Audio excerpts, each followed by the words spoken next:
తెలంగాణను నిన్న కురిసిన అకాల వర్షం అతలాకుతలం చేసింది. అన్నదాతలకు నష్టం మిగిల్చడమే కాదు పలుచోట్ల అమాయకుల ప్రాణాలు బలికొంది. రాష్ట్ర వ్యాప్తంగా ఒక్కసారిగా ఈదురుగాలులు వడగాళ్ల వానతో జనజీవనం స్తంభించింది. ఒక్క నాగర్ కర్నూలు జిల్లాలోనే వర్ష బీభత్సానికి వేర్వేరు చోట్ల 7 మృత్యువాత పడ్డారు.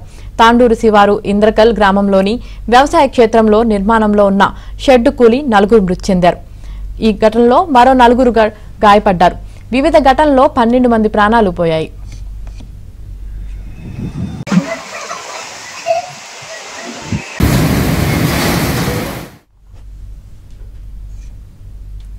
మరోవైపు హైదరాబాదును సైతం అకాల వర్షం అతలాకుతలం చేసింది. మల్కాజ్గిరి, కాచిగూడ, నల్లకుంట, ఉప్పల్, మన్సూరాబాద్, ఎల్బీ నగర్, వనస్థలిపురం, హయత్ నగర్లో ఈదురుగాలులు దాటికి భారీ వృక్షాలు నేలకూలాయి. హయత్ నగర్, వనస్థలిపురం, బిఎన్ రెడ్డి నగర్, అబ్దుల్లాపూర్ మెట్ తదితర ప్రాంతాల్లో 20 నిమిషాల పాటు 40 నుంచి 50 కిలోమీటర్ల వేగంతో వీచిన ఈదురుగాలులకు పెద్ద సంఖ్యలో భారీ వృక్షాలు నేలకూలాయి.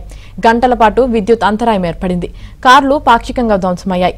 ఇళ్లపై రేకులు కొట్టుకుపోయాయి.